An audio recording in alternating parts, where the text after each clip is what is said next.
हमारा सच, हमारा इतिहास, हमारी रामायण।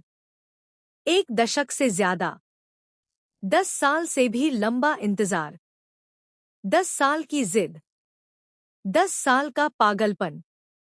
जब दुनिया कहती थी यह नहीं होगा, जब लोग कहते थे इतना बड़ा सपना मत देखो, जब सिस्टम कहता था यह इंडिया में पॉसिबल नहीं है, नमीत मल्होत्रा ने एक ही काम किया।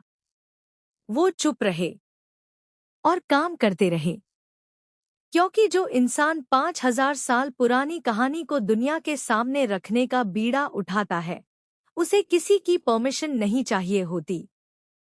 4000 करोड़ रुपए, यह सिर्फ एक बजट नहीं है, यह एक सिविलाइजेशन का इन्वेस्टमेंट है।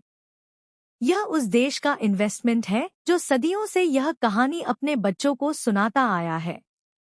ड्यून बना, इंसेप्शन बना, टेनेट बना, इन सब के वीएफएक्स के पीछे एक ही आदमी था, नमीत मल्होत्रा, डीएनईजी के ग्लोबल सीईओ, 7 ऑस्कर विनर्स के आर्किटेक्ट।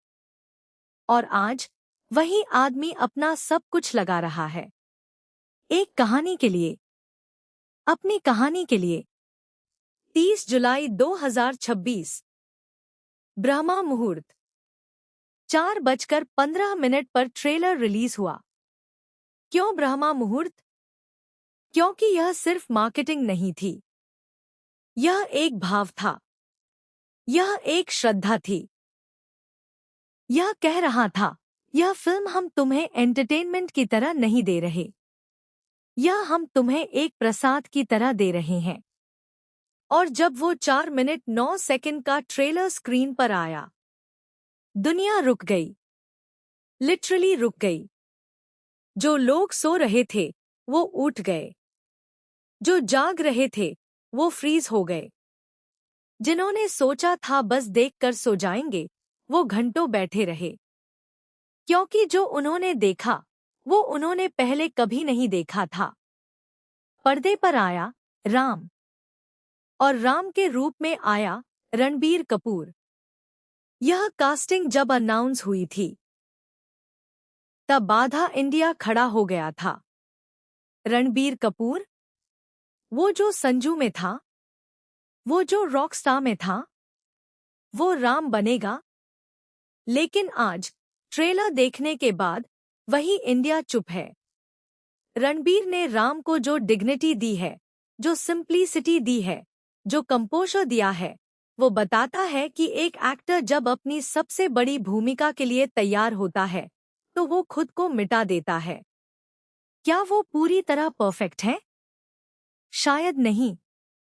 राम का वो डिवाइन ऑरा, वो ऑरा जो करोड़ों दिलों में बसी हुई है, उसे पूरी तरह कैप्चर करना किसी भी एक्टर के लिए असंभव के करीब है। लेकिन रणबीर ने जो दिया वो काफी है इस ट्रेलर को अपना बनाने के लिए।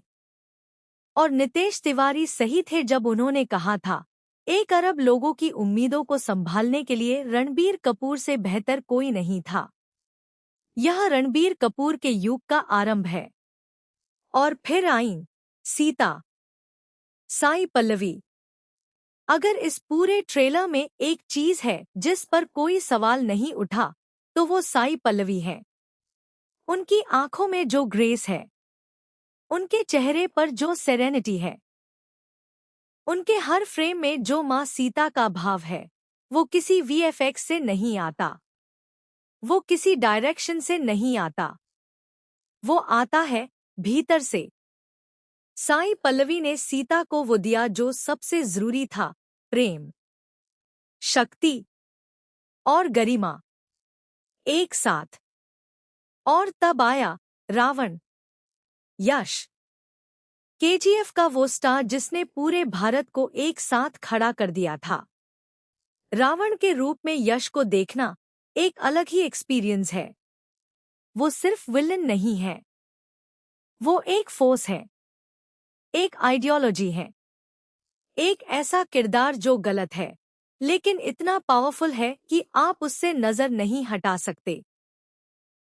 और हनुमान के रूप में सनी देओल। यह कास्टिंग सबसे अनएक्सपेक्टेड थी, सबसे बोल्ड थी। लेकिन जब आप उन्हें देखते हैं, उस भक्ति में, उस शक्ति में, उस लॉयल्टी में, तो समझ आता है क्यों।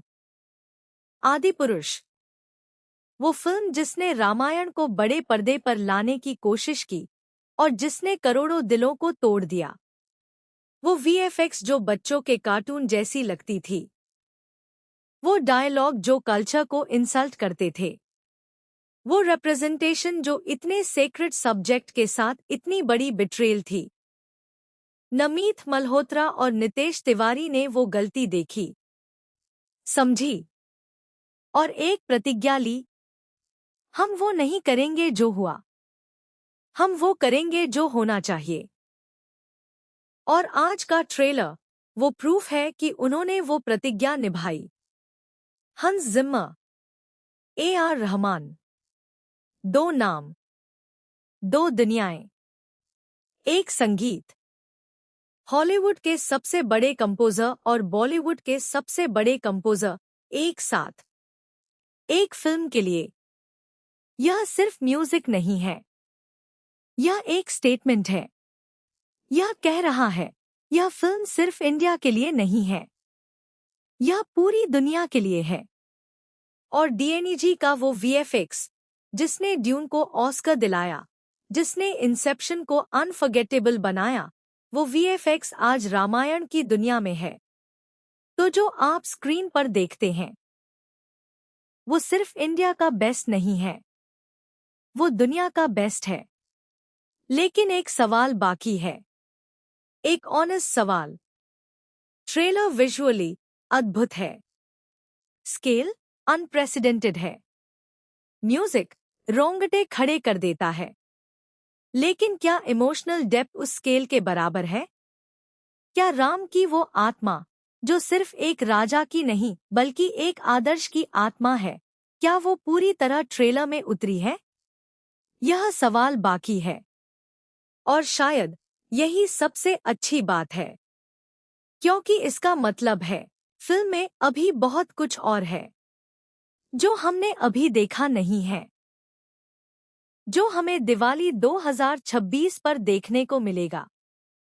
और तब जब वो स्क्रीन पर आएगा, जब राम का वो धनुष उठेगा, जब रावण की वो गर्जना गूंजेगी, जब सीता की वो दृष्टि पूरे सिनेमा हॉल को रुला देगी, तब हम जानेंगे कि एक आदमी ने 10 साल पहले जो सपना देखा था, वो सपना सच था।